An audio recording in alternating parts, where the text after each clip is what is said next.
नमो नमः भैया बहनों। मैं आपको पिछले क्लास में प्रतिशत से संबंधित सवाल बताया था, तो उसी से संबंधित प्रश्न क्रमांक 11 है। थोड़ा उसमें त्रुटि आपको समझने में समस्या था, उसको मैं अभी आपको आपके सामने क्लियर करा देता हूँ कि ये कैसे हल होगा। तो मैं पढ़कर बता रहा हूँ ये प्रश्न क्या है। किसी गांव की जनसंख्या 3000 है। कितना है? 3000 है। पहले वर्ष 10% बढ़ती है। एक वर्ष बाद, पहले वर्ष जब 10% बढ़ोतरी होती है, एक वर्ष बाद उसमें जो बढ़ी हुई प्रतिशत है उसमें 10% की कमी आती है। तो जनसंख्या में होने वाली प्रतिशत बढ़ोतरी या कमी ज्ञात कीजिए। यानी कि जब एक वर्ष में क्या होता है, बढ़ता है 10%, लेकिन वो दूसरे वर्ष में क्या हो जाता है, कम हो जाता है। तो आपको ये स्पष्ट करना है कि आगे जो हुआ उसमें कमी आया उस जनसंख्या में, या वो जनसंख्या में प्रतिशत की बढ़ोतरी हुआ, ये आपको ज्ञात करना है। तो सबसे पहले हमारे पास हमारा हल है। गांव की जनसंख्या कितना है? 3000। ठीक है। उसके बाद एक वर्ष में बढ़ी, एक वर्ष बाद बढ़ी, एक वर्ष बाद जनसंख्या बढ़ी।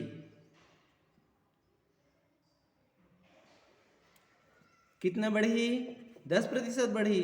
तो 10% बढ़ी, तो 10% बढ़ी तो क्या करेंगे, 3000 का ही बढ़ा। कितना बढ़ा? 10% बढ़ा। तो 10% बढ़ाने के लिए क्या करेंगे, 3000 में ये जो प्रतिशत निकालेंगे 3000 का, उसको जोड़ देंगे। ठीक है। तो 10% बोला गया है तो 3000 गुणा 10/100 लिखेंगे। ऐसा क्यों कर रहे हैं? क्योंकि यहाँ पर 3000 जो है वो प्रारंभिक जनसंख्या है वर्तमान का, लेकिन भविष्य में जा रहे हैं तो क्या करेंगे, 3000 का 10% इसमें जोड़ेंगे, क्योंकि 10% की वृद्धि हो रही है, बढ़ रही है ना।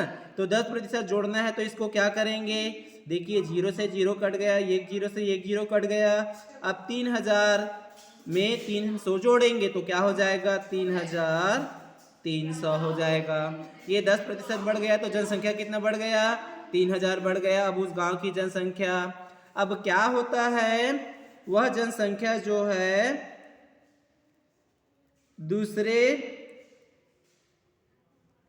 दूसरे वर्ष बाद जनसंख्या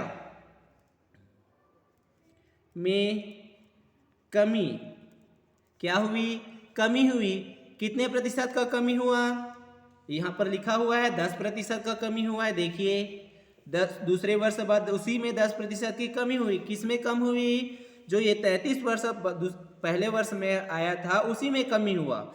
तो यहाँ पर 3300 में कमी हुई, कितने का, 10% का। तो इसका 3300 का जो 10% निकालेंगे उसको क्या करेंगे, घटा देंगे। तो 10% निकालने के लिए, 10% संख्या निकालने के लिए क्या करेंगे, 3300 का 3300 गुणा 10/100 कर देंगे। तो हमारा ये 3300 का 10% संख्या निकल जाएगा। ये 2% संख्या, इसलिए 3300 में 3300 का 10% निकालने के लिए इस तरीके से कार्य कर रहे हैं। तो अब क्या करेंगे, 0 से 0 कट गया, एक 0 से एक 0 कट गया। अब 3300 में 330 को घटाना है, 330 को घटाएंगे तो कितना बच जाएगा, 0। 10 में से 3 7। अब ये हो गया कितना, 12। 12 में 3 9 और 2 का 2। तो दूसरे वर्ष बाद जनसंख्या कितना हो गया, 2970 हो गया, क्योंकि 10% की इसमें कमी हो गया 3300 में। तो ये देखिए वर्तमान में क्या था, 3000 था, लेकिन बाद में वो संख्या क्या हो गया, कम हो गया। तो बाद में कितना कम हुआ, जनसंख्या में कमी कितना आया, जनसंख्या में कमी कितना कमी आया, देखिए 3000 वर्तमान में था और बाद की संख्या क्या आया, 2970। अब इसमें किसको घटाएंगे, 3000 में से 2970 को, ये बाद का है, तो पता चल जाएगा कि बाद में कितने प्रतिशत की क्या हुआ, जनसंख्या में कितनी कमी हुआ।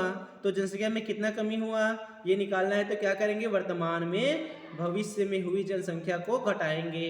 तो भविष्य में जनसंख्या कितना हुआ, 0 का 0, 10 में से 7 3, 9 में से 9 0, 2 में से 2 0, तो कितनी कमी हो गया, 30 की कमी हो गया जनसंख्या में।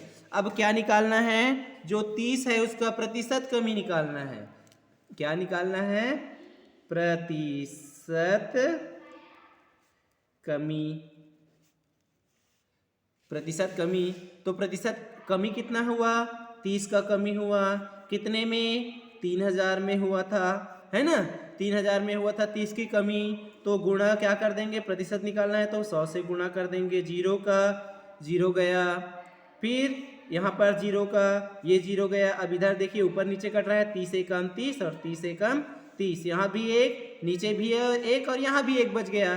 तो गुणा करेंगे और भाग देंगे तो उस उत्तर कितना आ जाएगा, 1।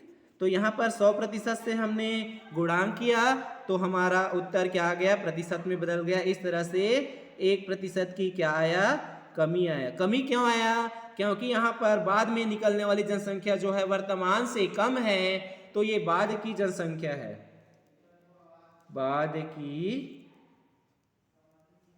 जनसंख्या, ये बाद की जनसंख्या इतना आया है, तो इसमें कमी हुआ वर्तमान से, इसलिए प्रतिशत में भी क्या आया, कमी आया। इस तरीके से आप कह सकते हैं, अतः जनसंख्या में 1% की क्या हुई, कमी हुई। इस तरीके से जब भी सवाल रहेगा आपको इसी तरीके से क्या करना है, सवाल को हल करना है। अगर प्रतिशत कमी या बढ़ोतरी बोला जाता है तो पहले हमको प्रतिशत कमी का संख्या प्राप्त करना है, ठीक है, और प्रतिशत बढ़ोतरी का संख्या प्राप्त करना है, फिर उसको घटा देना है, उसके बाद उसका प्रतिशत निकालना है, फिर उससे हमारा उत्तर प्राप्त हो जाता है। तो इसी तरह से जो भी इस तरह का प्रश्न मिलेगा आपको ऐसे ही हल करना है। आज के लिए इतना ही, धन्यवाद।